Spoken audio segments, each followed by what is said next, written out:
Ever pondered over the military tactics of the world's superpower nations? Imagine uncovering a strategy so bold, so audacious, it could potentially incite a major conflict. We invite you to delve into the intriguing story of the Schlieffen Plan. Following the formation of the Franco-Russian alliance, Germany found itself caught between the prospect of a war on two sides. To address this daunting reality, they devised a strategic plan, aptly named after its architect, General Count Alfred von Schlieffen, the commander-in-chief of the German army. The Schlieffen Plan, while straightforward in its concept, presented an extraordinary gamble in its execution. Schlieffen, determined not to split his troops between East and West, made a strategic choice to engage France and Russia sequentially. The initial focus? France. Schlieffen had a rationale. He estimated that Russia, hampered by its deficient road and railway system, would need several weeks, potentially 3 to 4 months, to marshal its forces.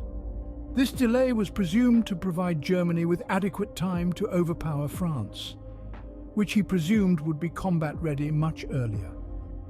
Once France was under control, the German troops could then pivot and address the Russian challenge. How did Germany plan their assault on France? Well, they employed a strategy that involved smaller German military units infiltrating France through its less fortified northern regions. Interestingly, the lion's share of the troops had no plans to march straight into France.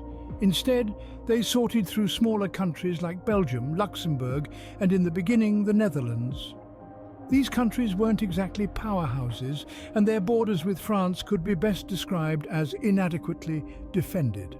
After successfully breaching French lines, the German troops would then make a beeline southwest, with Paris in their crosshairs. The genius of plan was that it banked on the French expecting an assault through their border with Germany. Caught unawares and encircled, the French would be defeated in, give or take, 40 days. This would then free up Germany to redirect their military might towards Russia. While the Schlieffen Plan was a strategic masterpiece on paper, it was not without its share of shortcomings. The plan was anchored on a handful of assumptions that Russia would take 6 weeks to gear up for war, and that France could be overpowered within that same duration.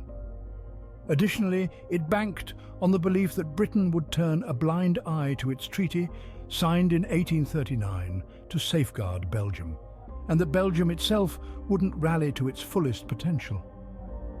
Furthermore, the plan was laced with an intriguing irony. Its central aim was to dodge a two-front war, yet it paradoxically escalated the likelihood of such a scenario. Schlieffen's assumptions held that if Russia and Germany locked horns in war, France would inevitably join the fray. But what if France opted to stay neutral? The Schlieffen Plan had it all figured out: attack France regardless of its position. In its very essence, the plan was setting the stage for an extensive conflict, making it a dramatic chapter in the annals of warfare strategy. Over time, the initial Schlieffen Plan saw a myriad of modifications. In 1906, General von Moltke, stepping into Schlieffen's shoes, decided to trim down the plan. He cut on the troop numbers engaged in the onslaught and fully eliminated the Netherlands from the military blueprint. These shifts mirrored the apprehensions of numerous German generals who expressed the view that the initial plan was loaded with far too much risk. To summarize, the Schlieffen Plan was a daring, imperfect approach devised to protect Germany from engaging in a two-front war. This strategy was largely anchored in assumptions and eventually pitched the world into a widespread confrontation. As the clock struck midnight on August 1914, the wheels of the modified Schlieffen Plan began to turn. German forces, swift as the wind, invaded Belgium and Luxembourg, executing the initial moves of their meticulously prepared strategy. But they were not alone in this strategic dance. The French, equipped with their own chessboard maneuver, Plan 17, struck back by invading Alsace and Lorraine. These provinces were not mere pieces of land, they were the trophies of the Franco-Prussian War in 1870, and hence held symbolic weight for the French. Plan 17 was a daring play, aiming for a quick capture of these lost provinces, followed by a lightning-fast march towards Berlin, the heart of Germany. The curtain was raised for a grand showdown of strategies, a ticking clock race, and the aspiration of prompt triumph. In the shadow of this grand continental chess game, the British Expeditionary Force, BEF, a legion of 120,000 skilled British warriors, landed on French soil. Their objective was to bolster their French comrades and inject a critical surge in manpower. Yet within a heartbeat of this grand kickoff, the intricately woven plans began to unravel. The Schlieffen Plan and Plan 17, crafted with precision and executed with confidence, started crumbling apart.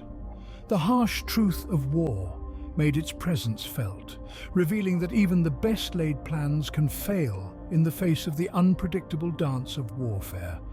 Stay with us as we explore how these plans came undone and the ripple effects that ensued in our next segment.